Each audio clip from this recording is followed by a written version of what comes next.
Ya, pemirsa, perusahaan tekstil Sritex resmi berhenti beroperasi per 1 Maret 2025. Tercatat ada sekitar 8.400 data karyawan PT Sri Rejeki Isman Tbk yang terkena PHK. Dinas Perindustrian dan Tenaga Kerja Sukoharjo menuturkan seluruh karyawan PT Sritex resmi terkena PHK per Rabu 25 Februari, menyusul perusahaan yang akan tutup total per tanggal 1 Maret 2025. Dengan keputusan ini, karyawan PT Sritex terakhir bekerja di hari Jumat ini. Tercatat ada sekitar 8.400 data karyawan PT Sritex yang terkena PHK. Nantinya setelah karyawan di PHK, urusan gaji dan pesangon menjadi tanggung jawab kurator. Sementara itu, perihal hak jaminan hari tua karyawan menjadi kewenangan BPJS Ketenagakerjaan. Disperinaker Sukoharjo juga sudah memfasilitasi dengan menyiapkan sekitar 8.000 lowongan pekerjaan baru di perusahaan lain yang ada di Kabupaten Sukoharjo. Tim Liputan IDX Jenuh.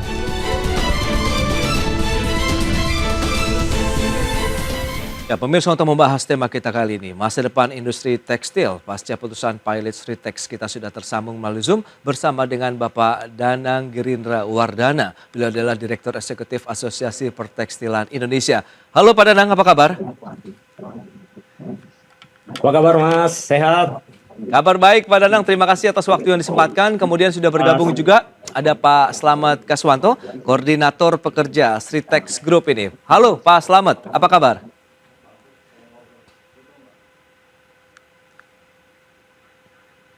Ya, halo. Baik, sepertinya kami sedikit mengalami kendala sinyal begitu ya, komunikasi dengan Pak Slamet ya. Halo, Pak Slamet, apa kabar? Lagi di kereta aja. Baik. Ya, baik Mas. Terima kasih atas waktu yang disempatkan. Dan sebelum membahas lebih jauh, kita ke Pak Danang terlebih dahulu terkait dengan perkembangan ataupun update Pak. Kondisi dari industri tekstil nasional saat ini seperti apa nih Pak Danang? Silakan. Ya, pertama kita harus sampaikan kita turut prihatin dan berduka ya dengan teman-teman kita di Sritex ya. Karena ada sekitar 10.000 pegawai dari Sritex yang dirumahkan saat ini ya, dan definitif gitu. Dan tentu saja ini juga menjadi satu warna yang sangat kelabu buat industri tekstil dan garmen di Indonesia, karena mengingat kita punya masa pemerintahan yang baru berjalan 100 hari ini, tampaknya belum cukup upaya-upaya untuk memperbaiki situasi global nasional kita untuk industri tekstil dan garmen. Tidak terdapat upaya-upaya cukup dalam rangka penyelamatan industri padat karya ini. Dan kalau dibandingkan dengan situasi dengan Sritex, memang ini hal yang sudah beberapa tahun lalu terjadi permasalahan ini dan mungkin meledaknya sehari ini atau 1 Maret kemarin. Tapi secara nasional, industri tekstil dan garmen kita juga belum terlihat satu perbaikan yang cukup serius dari sisi regulasi untuk melindungi industri padat karya kita. Apa yang kita harapkan? Yaitu yang kita harapkan itu sebenarnya kan perlindungan pemerintah terhadap importasi produk-produk yang finish product gitu, barang-barang jadi yang tidak memberikan nilai tambah pada industri garmen dan tekstil kita. Kalau importasi produk-produk bahan baku itu memberikan nilai tambah karena ada proses di situ. Tapi yang terjadi sekarang adalah banjirnya produk-produk hilir, produk-produk baju yang sudah jadi, tekstil gelondongan yang sudah jadi. Nah, kalau melihat situasi saat ini, Sritex menjadi salah satu ikon yang tidak mampu bertahan dalam situasi gempuran yang begitu kencang masuk ke Indonesia. Dan seharusnya kita bersama-sama dengan pemerintah adalah melahirkan satu revolusi kebijakan baru berupa perlindungan terhadap produk-produk industri padat karya dalam negeri. Ya, sayangnya belum terlihat lah di dalam 100 hari kegiatan program pemerintah kita saat ini. Pak Danang, terkait dengan serbuan produk tekstil impor begitu kan, kita tahu juga memang ada yang legal, ada yang juga ilegal. Nah, apakah memang semasif itu sehingga bisa mengganggu secara keseluruhan begitu dari ekosistem industri tekstil nasional kita? Ya, kita itu kan industri tekstil dan garmen kita ini kan punya dua market ya, market internasional ekspor dan market domestik. Nah, kalau market internasional kita sih saya lihat sih oke saja lah. Terdapat pengurangan ya 5-7% is oke gitu. Masih bisa kita bertahan dan berkompetisi dengan negara-negara produsen tekstil yang lain. Baik. Tapi market domestik kita kan hampir tidak terbendung tuh Mas. Kalau kita lihat 300.000 kontainer barang jadi masuk ke Indonesia dalam setiap bulan ini kan angka yang sangat fantastis gitu loh. Artinya produk-produk itu akan langsung bersaing head to head dengan produsen dalam negeri kita, termasuk produk-produknya Sritex gitu. Artinya apa? Upaya pemerintah atau penegakan hukum dalam rangka melindungi produk-produk domestik kita, produk-produk industri dalam negeri kita tidak terlihat hasilnya dan sampai sekarang itu kan masih meluber di pasar-pasar. Bapak bisa periksa, penegak hukum bisa periksa di pasar-pasar melihat bagaimana produk-produk impor entah itu legal dan ilegal ya karena sekarang ada banyak juga yang legal kan itu beredar di pasar begitu luas. Artinya secara makro kita saat ini belum berhasil melindungi industri domestik kita. Baik, Pak Danang. Kita ke Pak Slamet ini. Pak Slamet, sebagai koordinator pekerja Sritex Group, bagaimana Anda melihat terkait dengan kondisi yang tadi sudah disampaikan juga oleh Pak Danang begitu. Ini juga kaitan dengan putusan resmi pilot Sritex begitu per 1 Maret 2025, Pak Slamet. Ya, jadi pasca COVID-19 tentunya kan kami ini sudah menyampaikan kekhawatiran juga kalau memang kondisi ini nanti bisa berakibat yang buruk terhadap perusahaan. Nah, dari manajemen pun sudah berkomunikasi dan berkoordinasi kaitannya dengan dampak yang lebih serius lagi. Nah, kemudian ditambah lagi adanya perang, ya, adanya perang. Sritex ini orientasi ekspor. Maka pada saat terjadi gangguan di belahan dunia bagian ekspor Sritex ini kan jadi berpengaruh di dalam internal. Ditambah lagi yang seperti disampaikan Pak Danang tadi, pada saat ekspor kita mengalami hambatan, kita coba untuk bagaimana bermain di produk-produk lokal. Tapi gempuran-gempuran itulah yang sebetulnya berakibat semakin memperparah kondisi Sritex ini di keuangannya begitu. Baik, kondisi terakhir yang mungkin bisa disampaikan begitu, apakah memang akhirnya benar-benar harus berhenti beroperasi per 1 Maret ini? Iya, jadi sejak diputus pilot oleh pengadilan niaga di Pengadilan Negeri Semarang tanggal 23 Oktober tahun 2024, sebetulnya kami masih menginginkan opsi going concern yang harus diambil dalam proses kepilotan ini. Jadi seperti kita ketahui bahwa proses kepilotan itu kan ada dua, yaitu proses pemberesan dan proses going concern. Nah, kami sampaikan ke manajemen dan manajemen menyetujui, kami berjuang untuk melakukan going concern itu. Tapi pada akhirnya tanggal 26 Februari tahun 2025 kemarin, kurator mengambil kewenangannya dengan melakukan PHK kepada seluruh karyawan di Sritex Group ini. Sehingga PHK itu terpaksa kami terima karena memang itu adalah sebuah keputusan hukum yang sudah ditetapkan oleh Pengadilan Negeri Semarang. Dan terkait hak-haknya itu pun tidak serta-merta diberikan, Mas. Jadi kami ini masih berjuang untuk mendapatkan hak kami pasca di PHK oleh kurator. Oke, kalau bisa disampaikan sebenarnya jadi berapa banyak sih Pak jumlah karyawan Sritex sendiri yang harus mengalami PHK akhirnya? Ya, kalau secara terdampak langsung itu 4 perusahaan pilot itu jumlahnya sekitar 10.600-an sekian itu. Jadi lebih dari 10.000 orang. Baik, 10.600-an. Baik, nah, baik kita ke Pak Danang. Pak Danang, dengan menyikapi kondisi yang ada, sebenarnya beragam upaya kan sudah dilakukan oleh pemerintah, safeguard, kemudian beragam upaya kebijakan-kebijakan yang sudah dilakukan begitu. Tapi nampaknya kita lihat apakah memang cukup sulit menutup celah-celah importasi baik yang tadi legal maupun ilegal atau seperti apa sih Pak?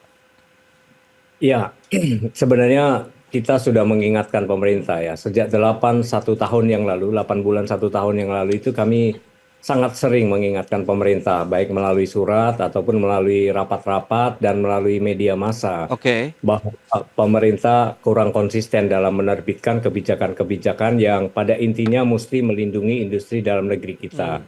Ketidakkonsistenan itu terjadi di beberapa regulasi kementerian ya, sehingga kita sudah ingatkan dan ini akan mengakibatkan korban lebih banyak lagi.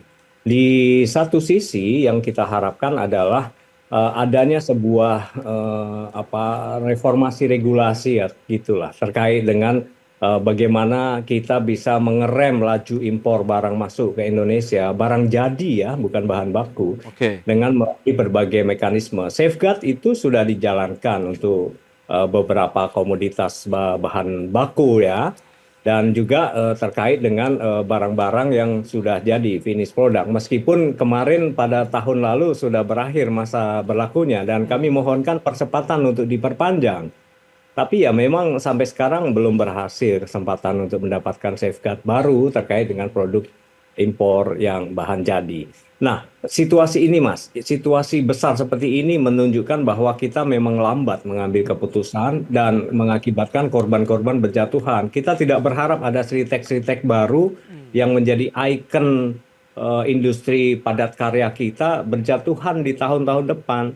Kalau situasi perbaikan situasi dari regulasi kita tidak diperbaiki, maka korban akan berjatuhan lagi. Kita ada di antara macan dan buaya nih.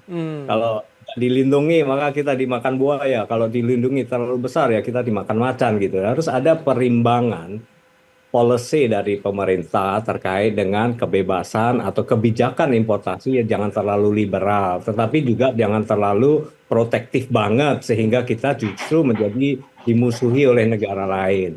Nah, perimbangan ini yang harus kita lakukan dan ini harus dilakukan secepat-cepatnya. Kalau kita FGD terus, rapat-rapat terus, tapi keputusan juga tidak diambil, sementara kita paham betul sirkulasi dokumen itu mengalir kemana, sehingga kita tahu sebenarnya di mana itu hambatannya, maka sebenarnya sebagai seorang pemimpin negara, Bapak Presiden turun tangan langsung perintahkan para menterinya untuk melakukan suatu regulasi percepatan pengamatan industri padat karya. Karena hanya industri padat karya ini yang bisa membantu Bapak Presiden Prabowo dalam rangka mengamankan jutaan tenaga kerja kita yang tumbuh setiap tahun.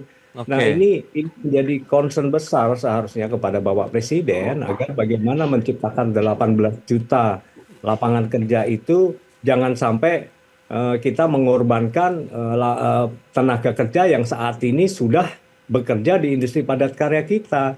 Jadi orientasinya jangan membuka investasi baru terus investasi lamanya gitu. Jadi harus dua-duanya dilindungi, benar untuk membuka investasi baru, tapi investasi existing yang sudah ada ini harus dilindungi supaya ini jatuh, yang lain tumbuh, seolah-olah kan begitu. Itu dia. Yang penting adalah titik keseimbangannya begitu yang harus dijaga begitu. Bagaimana kita mengamankan juga kondisi existing dari pelaku industri padat karya di Indonesia sambil juga kita meningkatkan kinerja investasi. Kita akan bahas nanti seperti apa strategi yang perlu diterapkan dan bagaimana penanganannya di segmen berikutnya. Pak Danang, Pak Samad, kita akan jeda dulu sebentar dan pemirsa kami akan segera kembali sesaat lagi.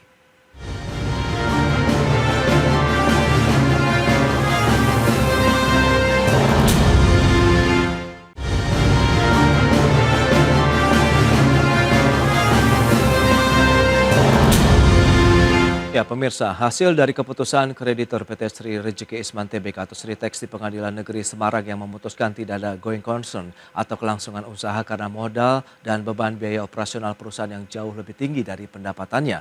Perusahaan tekstil terbesar di Indonesia ini pun dinyatakan insolvensi atau dalam keadaan tidak mampu membayar utang. Pengadilan Negeri Semarang terhadap PT Sri Rejeki Isman Tbk atau Sritex memutuskan tidak ada going concern untuk kelangsungan usaha karena modal dan beban biaya operasional perusahaan jauh lebih tinggi dari pendapatannya.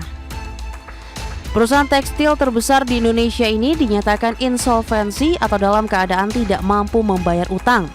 Dan kurator akan melakukan eksekusi terhadap harta pilot untuk kemudian harta pilot sudah ditaksir harganya akan dilelang untuk melunasi pembayaran utang. Direktur Utama PT Sri Rejeki Isman Iwan Kurniawan Lukminto mengaku berduka harus menghadapi penutupan pabrik Sritex yang telah berdiri sejak tahun 1966 ini. Iwan mengucapkan terima kasih atas loyalitas dan dedikasi ke mantan karyawannya yang berpuluh-puluh tahun membangun perusahaan tekstil terbesar di Indonesia ini. Di sisi lain, Direktur Utama Sritex ini juga menyampaikan terima kasih atas dukungan pemerintah selama proses kepilotan ini bergulir. Dirinya menegaskan manajemen Sritex akan kooperatif dan bekerja sama dengan kurator agar proses pemberesan tersebut bisa berjalan lancar. Hingga saat ini terdapat sekitar 8.000 karyawan Sritex di Kabupaten Sukoharjo yang harus kehilangan pekerjaan akibat pilot tersebut. Secara keseluruhan terdapat 10.665 karyawan Sritex beserta 3 anak usahanya yang kehilangan pekerjaan. Manajemen Sritex memastikan akan mengawal proses pemberesan kepailitan sehingga hak para karyawan dipastikan terpenuhi. Dari Jakarta, Tim Liputan, IDX Channel.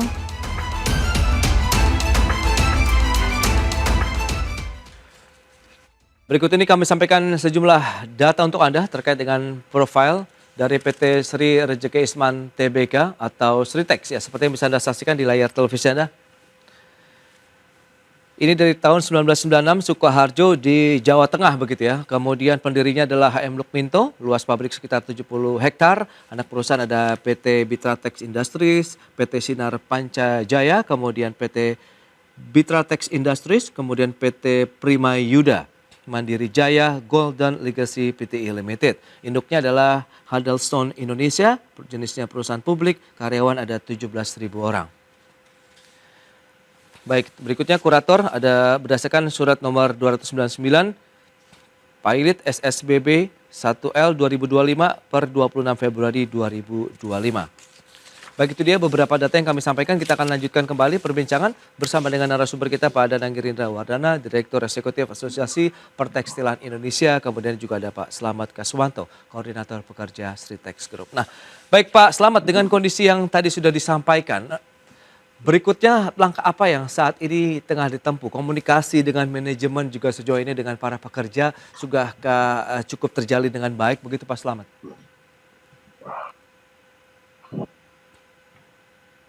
Komunikasi kami dengan manajemen itu baik. Karyawan itu sangat dekat Pak Wahab itu sebagai presiden itu. Nah, namun adalah keputusan hukum, maka kami memilih keputusan dan kami lakukan bagaimana akses JHT dan JKP kami Mas ya. Jadi dan hari tua dan jaminan pekerja. Kami konsen untuk pendokumentasian yang nanti akan kepada pihak BPJS. Sedangkan bahwa para petugas BPJS membuat posko di dalam lingkungan karyawan tidak langsung menuju ke kantor pekerjaan, tapi mereka cukup datang ke pabrik melengkapi kan untuk DT maupun gitu. Baik, langkah kooperatif juga nampaknya sudah dilakukan bersama-sama dengan manajemen begitu Pak Slamet, sehingga nanti bagaimana kita saat ini fokus untuk menjaga hak-hak yang diberikan begitu kepada para pekerja Sritex. Ya, jadi itu kan dilakukan oleh kurator. Pesangon itu akan lakukan tagihan kepada kami dengan kami tentunya harus mengawal proses kepilotan ini sampai dengan benar-benar hak-hak kami itu dapat terbayar oleh kurator begitu. Jadi dari pihak Presiden Direktur sampaikan akan mengawal proses sampai dengan selesai, dan kami juga berharap agar proses penyelesaian kepilotan ini segera disegerakan, jangan berlarut-larut atau terlalu lama, nanti kan akan mengganggu juga hak-hak kami yang belum terbayarkan itu menjadi sebuah kebutuhan, karena kami sudah kehilangan pekerjaan yang dilakukan oleh operator melakukannya itu. Baik, Pak Slamet, upaya terus dilakukan begitu ya untuk menjamin hak-hak para pekerja juga bisa terlaksana dengan baik dan juga hak-haknya dilindungi begitu. Nah, Pak Danang, menyikapi kondisi seperti saat ini, nah lantas apa yang mungkin perlu dilakukan begitu dengan kondisi yang ada. Memang tadi Anda katakan ini menjadi salah satu industri juga yang diandalkan untuk bisa menyerap banyak tenaga kerja di Indonesia begitu. Tapi di satu sisi memang kita lihat ancaman dari produk-produk dari luar ini yang seperti Anda katakan begitu, meskipun kita ada perjanjian tapi ternyata mengganggu juga nih kondisi ekonomi di dalam negeri khususnya dunia usaha. Apakah memang ya itu perlu diperketat lebih jauh lagi kah untuk ke depannya? Ya, pertanyaan Mas Pras ini menggelitik ya. Memang satu-satunya cara untuk kita bisa melindungi industri dalam negeri adalah Ya. memastikan bagaimana kita berrelasi atau berkorelasi dengan negara lain dalam konteks perdagangan ya. Karena Oke. bagaimana juga international trade adalah trade yang paling tidak fair gitu. Setiap negara akan mencoba melindungi masing-masing dirinya sendiri gitu supaya mereka juga memiliki tingkat keamanan yang tinggi di dalam negeri mereka, mengingat ini adalah harkat dan martabat hidup sebuah bangsa gitu. Nah, proses berpikir seperti inilah yang mestinya menjadi bagian dari kerangka pikir kita untuk melindungi industri dalam negeri. Kita tidak boleh terus-menerus mengalah dengan perjanjian internasional walaupun kita sudah menandatangani China AFTA misalnya. Oke. Itu pun negara-negara lain yang tergabung dalam AFTA dan China juga melakukan langkah-langkah protektif ke dalam negeri. Ini masalah puluhan ribu tenaga kerja kita di Sritek. Nah, kalau kita berbicara tentang industri tekstil dan garmen, ini kita berbicara sekitar 3,8 juta tenaga kerja di industri tekstil dan garmen. Oke. Apakah kita akan membiarkan mereka menjadi korban hanya gara-gara kita takut dengan retaliasi atau proses pembalasan oleh negara lain karena kita melakukan upaya protektif ke dalam negeri. Ya. Nah, ini harus kita sikapi. Tidak boleh kita hanya mengalah begitu saja, mengingat di dalam berbagai perjanjian kita dengan international trade juga menunjukkan kekalahan kita dari segi kecepatan memproduksi atau kecepatan menumbuhkan manufaktur kita. Kalau kita terus-menerus mengalah ya kita akan menjadi negara dengan market, bukan negara produsen. Kita akan menjadi negara yang menjadi pusat jajahan produk-produk finish dari luar negeri, bukan kita memproduksinya. Nah, inilah yang harus kita mulai merubah paradigma kita berpikir. Ini juga masalah kemartabatan atau harkat atau sebuah kredibilitas nama Indonesia di mata dunia loh. Karena Oke. Sritek ini memproduksi baju-baju, produk-produk kain militer untuk negara-negara NATO dan di luar negeri. Mereka akan bertanya-tanya, ada apa Indonesia kok begitu aja kalah gitu. Oke. Nah, ini salah satu Baik, proses yang harus benar-benar kita jaga kepentingan dalam negeri kita, mengingat kita juga masih memiliki ratusan perusahaan sekelas Sritek. Jangan sampai mereka menjadi korban berikutnya hanya gara-gara kita tidak tegas dalam rangka penegakan hukum dan tidak tegas dalam rangka membuat regulasi yang berpihak pada industri dalam negeri. Kasihan para pegawai kita. Kalau bicara Sritek 10.000 itu artinya 30 ribuan loh. Masyarakat kita yang tiba-tiba tidak memiliki sumber penghasilan karena keluarga mereka, suami istri mereka, anak mereka. Oke. Itu Baik. proses berpikirnya. Juga industri sekitar yang tumbuh itu kan ikut mati. Industri kos-kosannya, rumah makan, bengkel yang ada di sekitar pabrik kan ikut jatuh hanya gara-gara masalah ini. Baik, Pak Danang. Oke, kita akan tunggu nanti bagaimana action yang sudah dilakukan dan akan dilakukan oleh pemerintah ya. Semoga ini menjadi suatu hal yang perlu dicermati lebih jauh begitu. Bagaimana tadi reformasi kebijakan yang perlu ditelurkan juga dalam pemerintahan ke depan begitu. Sehingga benar-benar bisa menjaga, melindungi industri dalam negeri sambil tetap kita menjaga tadi sisi investasi, kemudian roda perekonomian Indonesia tetap berjalan dengan baik. Pak Danang, terima kasih banyak atas waktu sharing yang sudah disampaikan. Pak Slamet, terima kasih atas update yang sudah diberikan kepada pemirsa pada hari ini. Selamat melanjutkan aktivitas Anda kembali. Salam sehat. Sampai berjumpa kembali, Pak Danang, Pak Slamet. Salam sehat. Baik pemirsa, 1 jam sudah saya menemani Anda dalam Market Review dan perbaharui terus informasi Anda hanya di IDX Channel, your trustworthy and comprehensive investment reference. Karena urusan masa depan harus di depan. Aku investor saham. Saya Prasetyo Wibowo beserta seluruh kerabat kerja yang bertugas pamit undur diri. Terima kasih, sampai jumpa.